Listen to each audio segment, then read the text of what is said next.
Se os pastores, então, devem discipular homens para serem líderes no lar e na igreja, como é que isso se difere, na tua opinião, como discipular as mulheres? Para um pastor, existe diferença e cuidados na maneira de pastorear um homem ou uma mulher? No meu caso, por exemplo, quando a gente vai aconselhar casal, pode ser tanto eu quanto a Regina. Quando a gente vai aconselhar, ou alguém me procura, uma irmã, ou me procura, eu encaminho para a Regina. Quando um homem a procura, ela encaminha para mim. Então, eu diferencio por vários cuidados que a gente tem que ter, né? E não que a gente não saiba o que dizer. A gente sabe o que dizer, mas por segurança de ambos, por ética pastoral, por princípios bíblicos, todas as coisas são lícitas, mas nem todas convêm. Isso não quer dizer que eu não possa falar em algum momento, aconselhar em algum momento uma irmã querida da igreja, ou a Regina, um irmão querido da igreja. O que a gente não deve abrir precedente algum com relação à questão de aconselhamento. Agora tem que entender uma coisa. Aconselhamento é diferente de discipulado. Porque o discipulado, eu acredito assim, que mulher discipula mulher e homem discipula homem. Entende?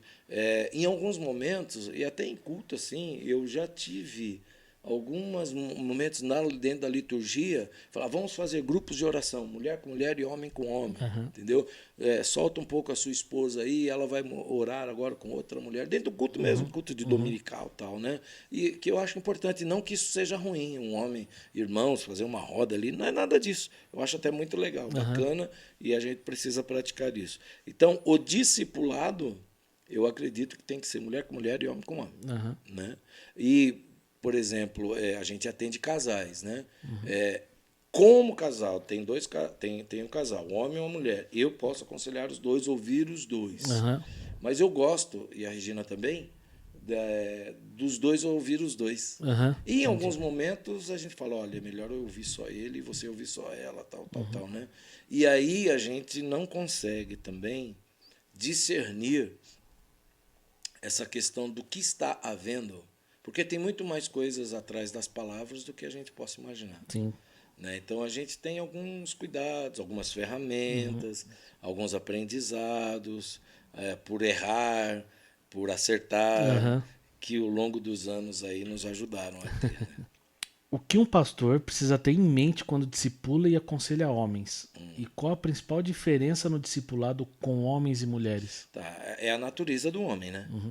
A natureza do homem ela é muito diferente da natureza da mulher, a cabeça e tudo mais, né? E quando eu penso assim em discipular homem, por exemplo, eu tenho pessoas as quais que não é intencional. Eu me aproximo mais com toque, com perguntas, com proximidade para saber como ele está. Eu tenho uma questão comigo, que é bem pessoal, de quando eu identifico alguém que eu percebo, isso é percepção. Percebo que alguém não está bem, eu chego e pergunto, e aí, mano, como é que você está? Estou percebendo que você está triste, estou percebendo isso aí, eu insisto, tal. Eu não faço isso com uma pessoa do sexo feminino, ainda que eu possa perceber. Então, a diferença é o cuidado, a diferença é a ética. A diferença é, então o pastor não é pastor de todos, de homens e mulheres? Sim, o é.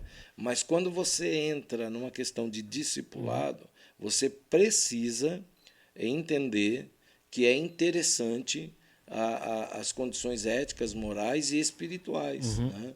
E é óbvio que a gente precisa pastorear todos e todas, né?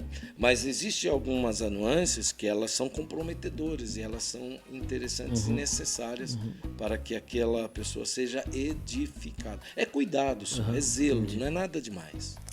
Entendi.